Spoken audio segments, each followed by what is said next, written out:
Olá, preciosa! Hoje eu tô aqui para falar de uma experiência com Deus. Eu criei esse canal com o objetivo de fazer você entender que a sua fé, ela pode ser movida por experiências suas com seu Pai. Sabe, às vezes a gente não consegue se manter constante na fé, a gente não consegue se manter constante na leitura da palavra, na rotina espiritual que a gente precisaria ter como cristãos, porque a gente conhece um Deus de ouvir falar, a gente conhece um Deus de experiências dos outros, mas a gente ainda não tem uma coleção de experiências nossas, pessoais com Deus. E compartilhando as minhas experiências aqui, eu quero que você comece a trazer à tona lembranças da sua vida. Eu tenho certeza que você já tem uma experiência com o Senhor. Talvez você não tenha atribuído o papel dele, a função dele por trás daquilo que aconteceu. Talvez você não tenha a menor noção da quantidade de experiências, de vezes que o Senhor falou com você. Mas na verdade é que ele está operando há anos na sua vida, para que você tivesse um encontro com Ele, para que você tivesse um momento de entregar a sua vida a Ele. E sabe, quando eu tinha 15 anos, de 14 para 15 anos, eu ainda estava naquela minha fase muito rebelde, muito perdida, completamente vazia, dominada pelos meus monstros. Quem conhece o meu testemunho sabe que a ausência de pai, de mãe, me tornou uma criança muito rebelde, e por eu ter tido uma criação muito rígida, muito fria, desprovida mesmo de amor, de atenção, de afeto, embora a gente tivesse o suprimento financeiro, para uma criança sempre pesa mais o amor, o carinho, o afeto, o toque, as palavras de afirmação, e isso fez muita diferença na minha vida porque constituiu-se uma carência muito grande e, consequentemente, eu cada vez mais afundada em vazios, em dor, em tristeza, depressão, eu passei a buscar as tentativas de preenchimento do meu vazio. E é o que eu sempre digo, né? Nenhuma tentativa de preenchimento que não seja na fonte, que não seja verdadeiramente em Deus, em Jesus, vai resolver o nosso problema.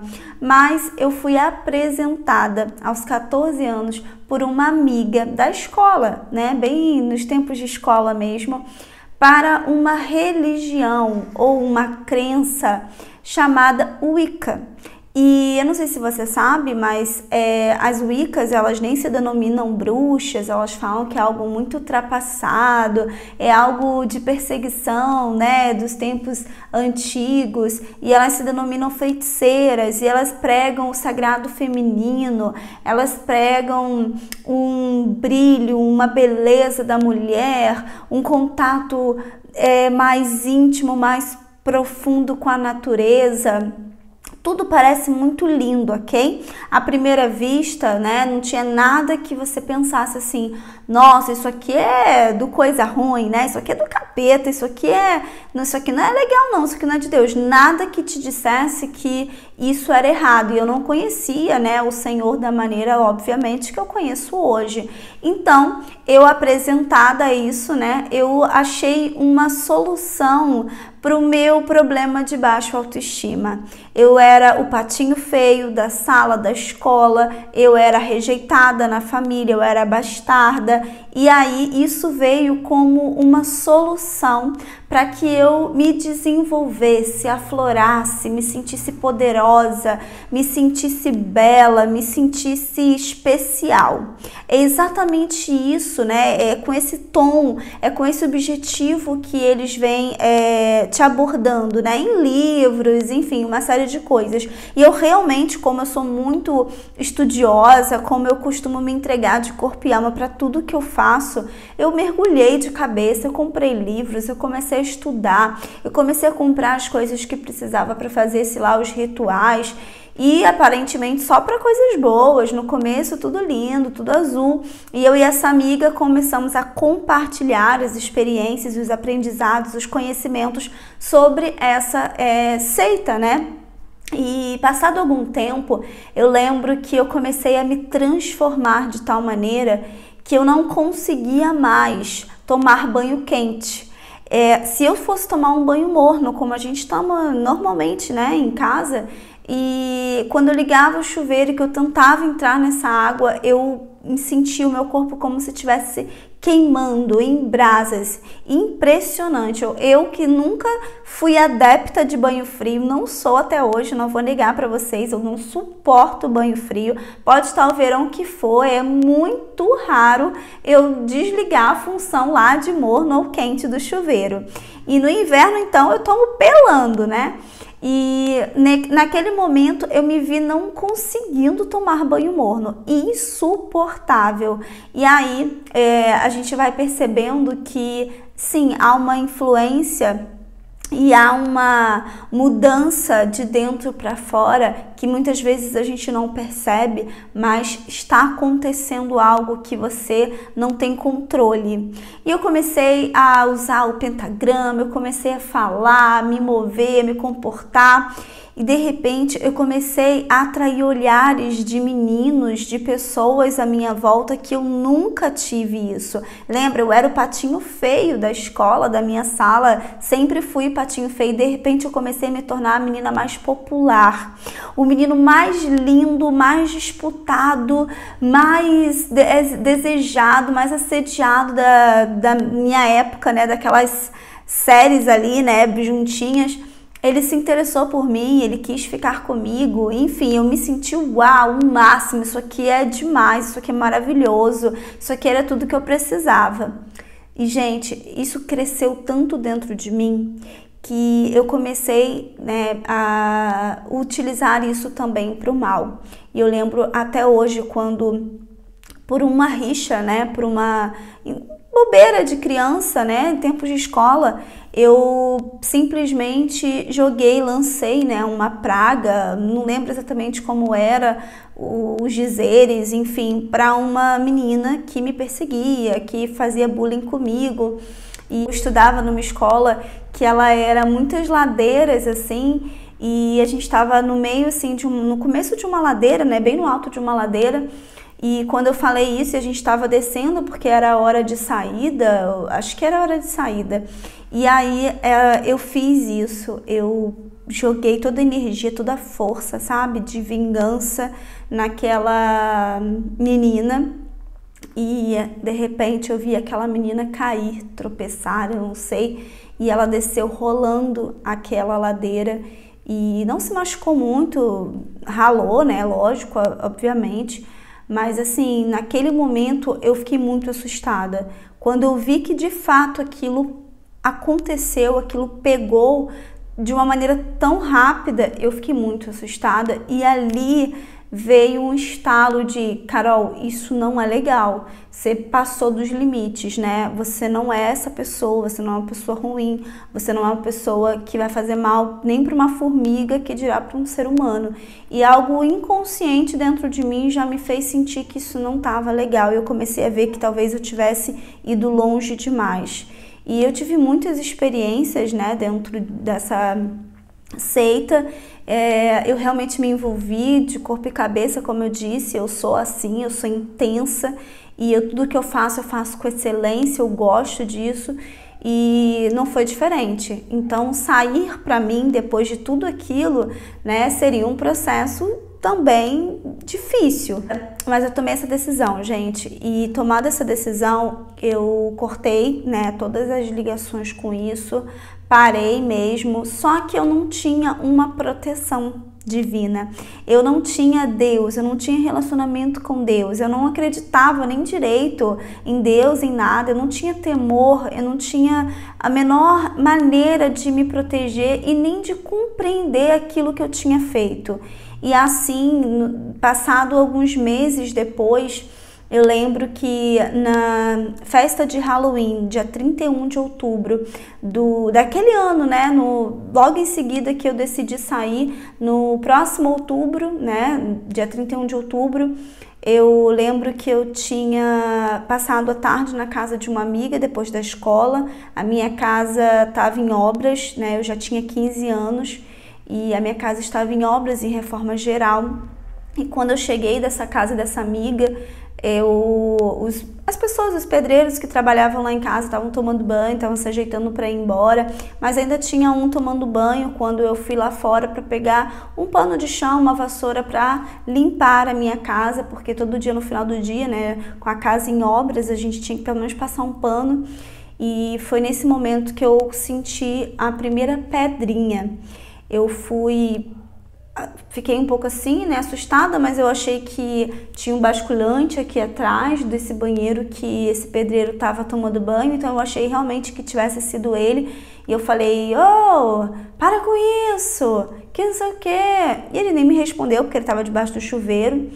Mas depois, de novo, outra pedrinha. E umas pedrinhas, eu não sei o nome, não vou lembrar, de brita, né, que o pessoal chama, de obra. Mas não tinha essa pedrinha lá em casa, não tinha isso na obra.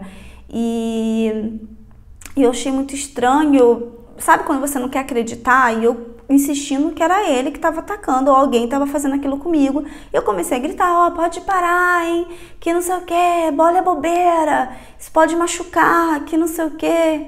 E aí eu entrei na sala, né, nisso esse menino, ele saiu do chuveiro, saiu do banheiro e ele falou, eu não fiz nada, você tá maluca? Não sou eu tô indo embora, tava tomando banho. Mas claro que eu não acreditei, né, a gente sempre tenta se contar histórias.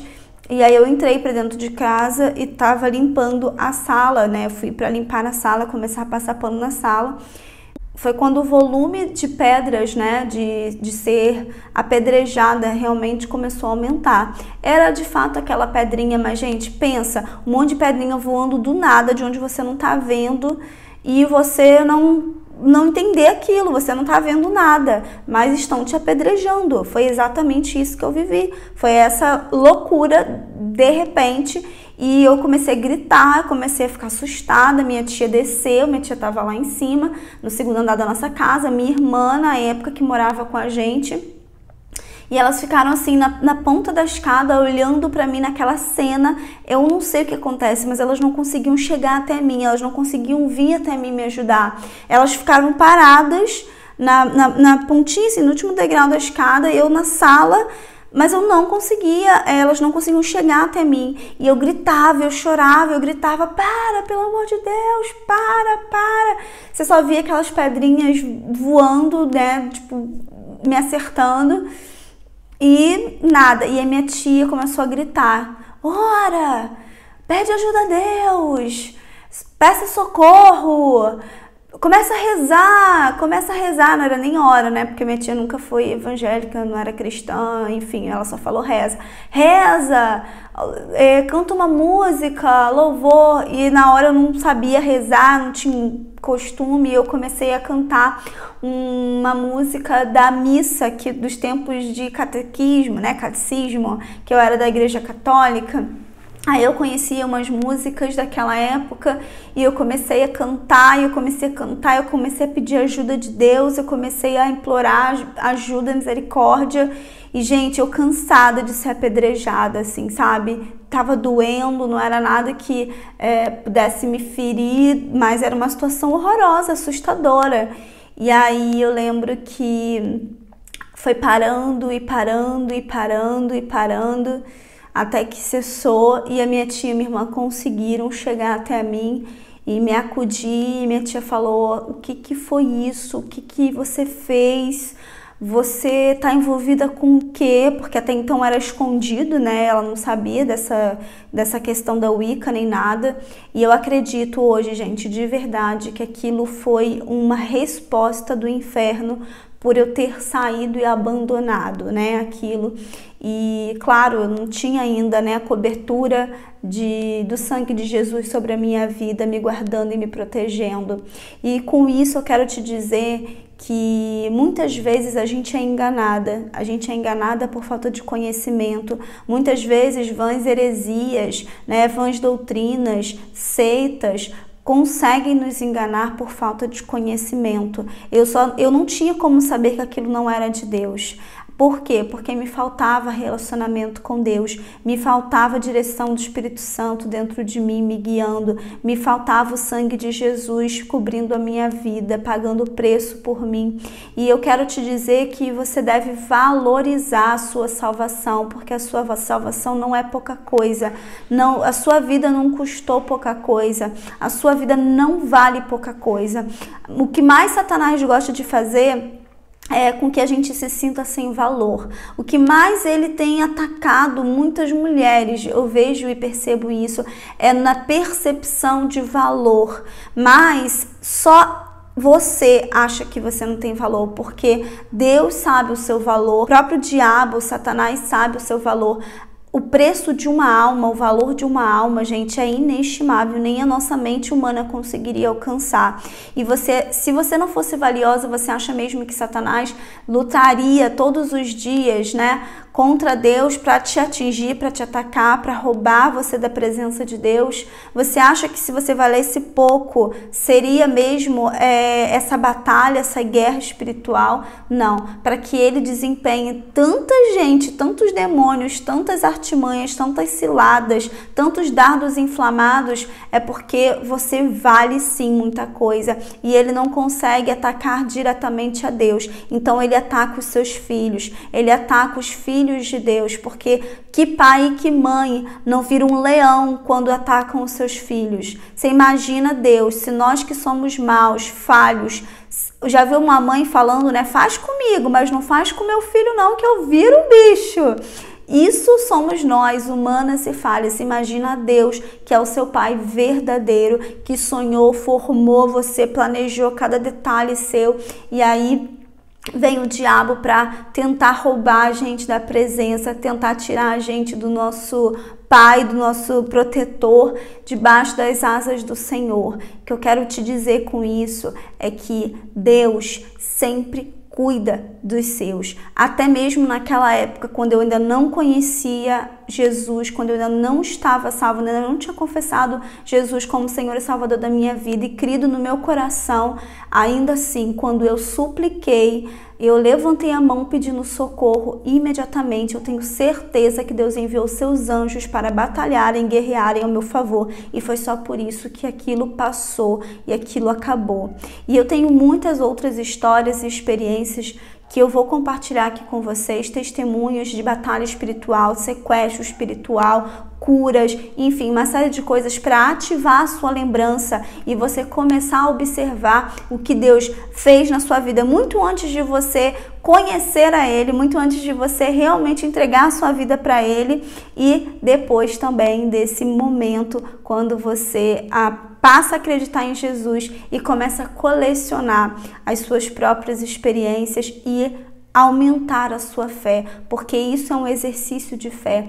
A fé muitas vezes é pelo que a gente não vê, mas quando você tem experiências com Deus, você viu, você sentiu, você experienciou, então isso fica muito mais ativado, muito mais forte dentro de você. Então é isso, gente, esse é o quadro dessa semana, esse é o fato, né, que eu quero compartilhar com vocês essa semana, que você se lembre de se manter nos caminhos do Senhor, buscando, se abastecendo de doutrina, sim, de conhecimento da palavra de Deus, para que ninguém vos engane. Deus abençoe você, Deus abençoe sua vida e até semana que vem.